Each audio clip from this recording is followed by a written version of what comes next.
네, 그리고 미국 증시는 4월 7일 날 또 부활절로 휴장이죠. 휴장이기 때문에 오늘 저희는 또 조금 더 가벼운 것 같아요. 그죠? 그래서 오늘은 여러분 뭐 밤잠 또 충분히 주무실 수도 있는 뭐 그런 날일 것 같기도 합니다. 네, 오늘 이게 금요일에 또 주말을 앞둔 설렘을 안고 미국 증시의 흐름들 살펴보도록 할게요. 자, 먼저 지수부터 좀 보도록 하겠습니다. 일단 보합권에서 마감은 했는데 강보합 마감이죠. 강보합 마감인데 나스닥 지수는 오늘 또 조금 더 좋았습니다. 자, 지수 분석 보도록 할게요. 다우 지수는 뭐 거의 똑같아요. 0.01% 상승을 했고요. S&P 500은 0.4, 나스닥 지수는 0.8% 상승을 했습니다.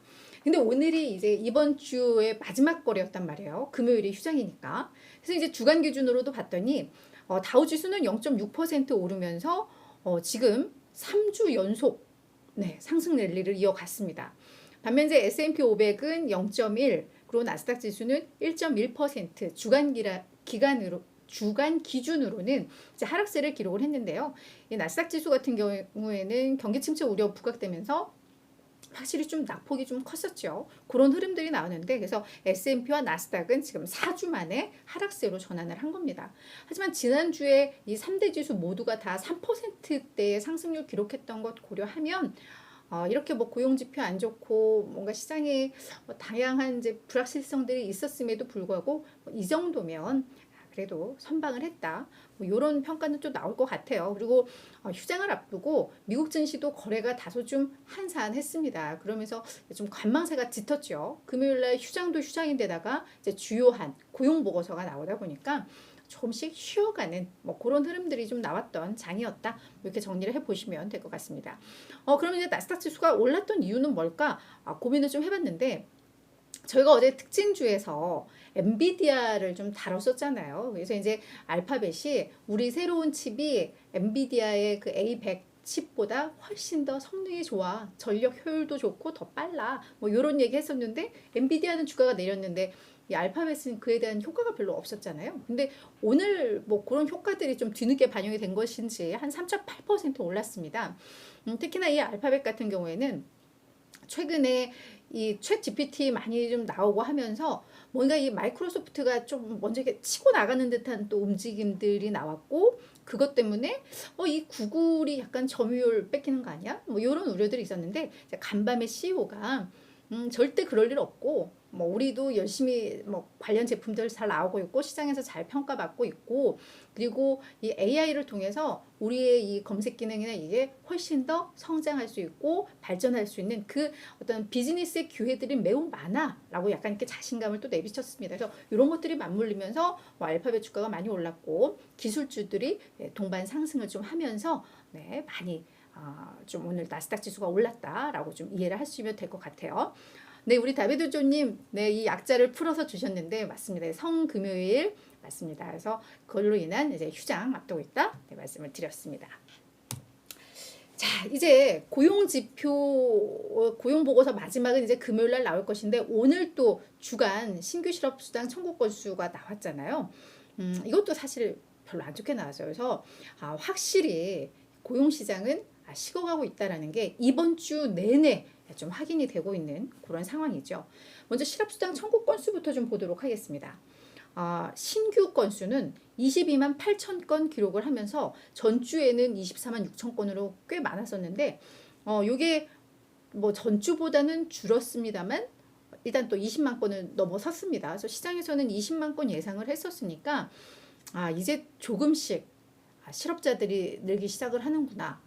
이제는 그래서 실업수당을 청구하기 시작했구나 라는 지표로 좀 나옵니다. 그리고 연속 실업수당 청구 건수 이거는 새롭게 실업자가 된 분들 새롭게 신청한 게 신규라면 이제 2주 연속 이 실업 상태가 유지가 되고 있는 그래서 실업수당을 청구하는 이 연속 실업수당 청구 건수를 보니까 182만 3천 건으로 꽤 많이 나왔습니다. 이게 전주에 181만 7천 건이었고 시장에서는 한 169만 9천 건 정도 예상을 했었거든요. 그래서 요것도 예상보다 좀 많이 나왔고 요 180만 건 돌파하면서 이제 182만 건까지 높아진 게 이게 2021년 12월 이후 이제 최고치라고 합니다. 그러니까 이제 뭔가 실업자들이 많이 좀 느는구나라는 게 이제 또 매주 뭔가 좀 지표들로 나오고 있는 그런 상황이죠. 그래서 요것뿐만 아니라 또 다른 이제 해고 지표가 나온 게 있어서 그것도 좀 제가 살펴봤는데요. 3월 챌린저 해고자 지수도 나왔습니다. 이거는 뭐냐면 우리가 뭐 일반적으로 많이 보는 지표는 아닌 것 같은데 그래도 요 지표도 은근히 많이들 인용을 하더라고요. 요 챌린저 이후 지표는 뭐냐면 취업 정보 회사 챌린저 그레이 앤 크리스마스라는 곳이 있는데 여기에서 기업들이 뭔가 구조조정 계획을 발표를 하면 그런 것들을 다 취합을 해서 이런 하나의 뭐 통계를 내놓는 뭐 그런 지표인 것 같은데 그 내용을 보니까요. 3월에 이제 해고자 요 수가 89,703명으로 전월 2월보다 15% 늘어난 것으로 나타났습니다. 1분기 이 3개월치를 모아보니까 27만 416명으로 전년 대비해서 무려 거의 400%나 좀 늘어난 뭐 이런 흐름이 좀 나오고 있어요. 그런데 특히 이 IT 쪽 기술 부문에서 10,000명이 넘게 나왔거든요. 제가 이거 단위를 이상하게 해놨네요. 그러니까 이게 10만 명이 기술 부문에서 좀 나온 겁니다. 네, 이거 만자를 제가 빼먹었습니다. 그래서 10만 명이니까 이게 기술 쪽 파트, 그러니까 IT 파트에서는 지금 전년 대비 38,487%나 늘어난 거거든요. 그러니까 최근에 IT 기업을 중심으로 해서 구조조정이 본격화되다 보니까 이쪽 부분에서의 실업자가 많이 좀 나오고 있는 것으로 해고자 수가 많이 나오고 있는 것으로 집계가 되고 있고 전체 해고자 수의 거의 한 40%가 다 이쪽 기술 부문에서 좀 나오고 있다라는 것도 좀 정리가 되고 있습니다. 그래서 이게 앤드류 챌린저라는 이 챌린저 기업의 수석 부사장이 뭐라고 했냐면 지금 기업들은 비용 절감을 되게 중요시하고 있고 뭐 그런 흐름으로 나가고 있고 그리고 임금 인상이 뭐 여전히 뭐 조금씩 둔화되고는 있습니다만 계속 플러스 흐름들을 나타내고 있잖아요. 그래서 지속된 임금 인상으로 해서 대규모의 정리 해고는 지속될 가능성이 있다. 고용 시장은 확실히 빠르게 식어갈 수 있다. 라는 내용들이 나왔다는 거 말씀을 드리도록 하겠습니다.